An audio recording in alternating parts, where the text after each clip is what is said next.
Press conference का मुद्दा मकसद ये है कि आज सरकार को बने हुए 8 महीने हो गए हैं। लोगों की जो परेशानियां हैं, मुसीबतें हैं, वो बढ़ती जा रही है। हमने सोचा कि आज हम सामने आकर बिजबेहरा के जो हमारा पुराना कोर ग्रुप है, आप देख सकते हैं शौकत अहमद लट्टू साहब, हमारे निसार अहमद नेगरू साहब, रईस अहमद साहब जो कि इस पार्टी के कोर ग्रुप के मेंबर रहे हैं बिजबेहरा में। आज हमने मुनासिब समझा कि वक्त भी है सामने आए और बातचीत करें और लोगों की जो मुश्किलातें हैं, जो मुद्दा मकसद है, सरकार क्या कर रही है, इस चीज पे जो है आज डिस्कस करने का एक मौका भी है और बात रखी जाए।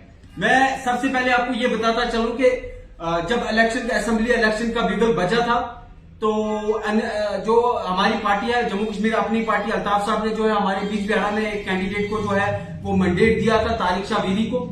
उन्होंने उस वक्त बैक वक्त जो है उन्होंने उस मैंडेट को छोड़ा था और नेशनल कॉन्फ्रेंस में चले गए थे। फिर वक्त थोड़ा था कि हमारी पार्टी के पास बिजबेहरा में उस वक्त कैंडिडेट लोग आ रहे थे, अप्रोच कर रहे थे, लेकिन हालात साजगार नहीं थे क्योंकि इलेक्शन लड़ने के लिए बहुत एक लंबा समय चाहिए, उसके लिए तैयारी चाहिए। तो उस वक्त हमारे में से कोई भी आदमी जो है उस वक्त उस सिचुएशन में तैयार नहीं था। फिर हमारे पार्टी डायरेक्शन के तौर पर हमने जो है उस वक्त जो हमारा कोर ग्रुप था बिजबेहरा का, वो बैठा, उन्होंने तीनों पार्टियों का जो मैनिफेस्टो था उस मैनिफेस्टो पे हमने नजर डाली।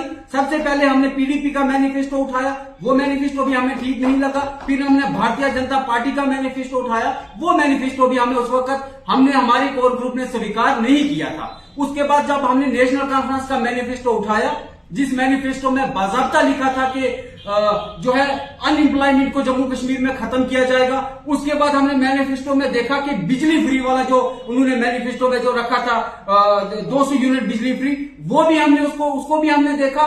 उसके बाद हमने जो है 12 गैस सिलेंडर का मामला जो है उन्होंने मैनिफेस्टो में रखा था, वो भी हमने देखा। फ्री राशन भी हमने उस मैनिफेस्टो में देखा। तो हमारे कोर ग्रुप ने बैठकर बिजबेहरा में हमने ये फैसला किया कि उस वक्त बाकी कॉन्स्टिट्यूंसी लेवल पे अनकंडीशनल सपोर्ट जो है वो हमने नेशनल कॉन्फ्रेंस को यहां पर दी थी।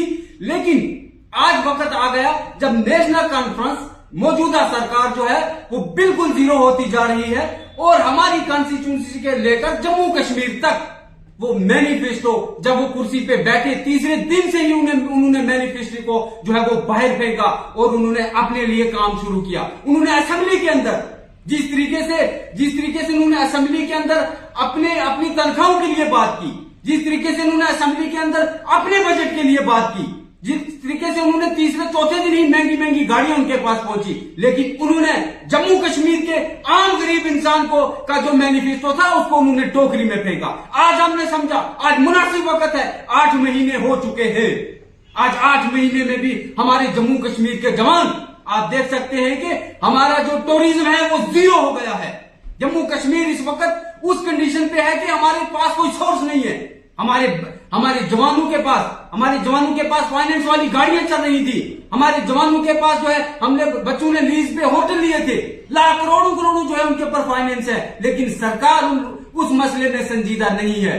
इन लोगों ने पहले कहा था, इन लोगों ने यह कहा था कि हम जम्मू कश्मीर को अनएम्प्लॉयमेंट खत्म करेंगे, यहां पर लेकिन आज इनकी जो सियासत है वो ब्लॉक लेवल पे नरेगा पर आकर गिरी है।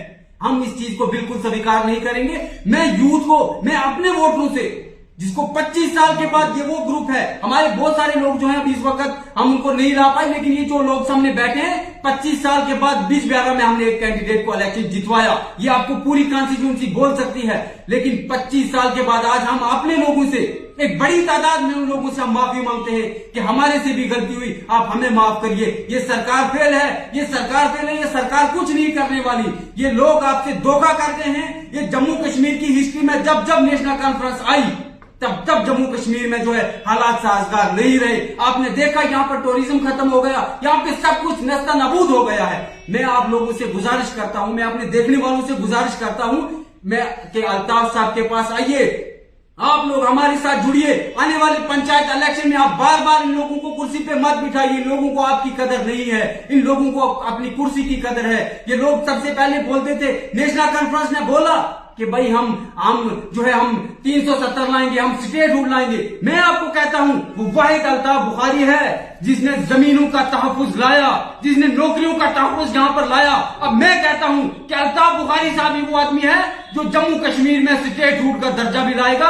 ये लोग कुछ नहीं कर सकते, ये लोग ना करेंगे, ना ये चाहते हैं, क्योंकि ये लोग खुद उस चीज में मुलविस है। 370 देने में ये लोग मुलविस हैं। जम्मू कश्मीर में जो है वक्फ बिल पे इन्होंने दस्तखत किए दिल्ली में जाकर। ये लोग आप लोगों के लिए नहीं सोचते, इन लोगों को कुर्सी की लालच है। मैं आपको कहता हूं कि आप लोगों को, जवानों को निकलना चाहिए, निकलकर सामने आना चाहिए और स्वीकार करना चाहिए कि जम्मू कश्मीर में अल्ताफ बुखारी के बगैर जम्मू कश्मीर नहीं चलेगा। और हम आप लोगों से, आपके मीडिया के माध्यम से गुजारिश करते हैं, मैं अपने बीच बिहाड़ा के नौजवानों से गुजारिश करता हूं, मैं जम्मू कश्मीर के यूथ से गुजारिश करता हूं कि जवानों आप समझ जाओ, आप समझ जाओ, आप आओ आगे, आप फ्रंट करो। अच्छा प्लेटफॉर्म है। जम्मू कश्मीर ही अपनी पार्टी वो पार्टी है जो यूथ के साथ चलती है, जो जवानों के साथ चलती है, जो चाहती है कि जब जम्मू कश्मीर में डेवलपमेंट हो जाए, यहाँ पर अनएम्प्लॉयमेंट खत्म हो जाए। अल्ताफ साहब के पास वो रोड मैप है, जब जिन्होंने नौकरियों का तहफुज नौजवानों के लिए लाया, जिन्होंने जम्मू कश्मीर की जमीन बचाई, वो जम्मू कश्मीर को भी बचा सकते हैं, वो हमारे रोजगार को भी बचा सकते हैं, वो हमारे लिए बहुत कुछ कर सकते हैं। मौका है, टाइम है, अच्छा वक्त है, आप लोग सामने आइए, हम आपके साथ निकलेंगे, हम आपके साथ शाना बिशाना खड़े हैं। जहां पर हमारी जरूरत लगेगी हम आप लोगों के साथ खड़े हैं। Thank you so much.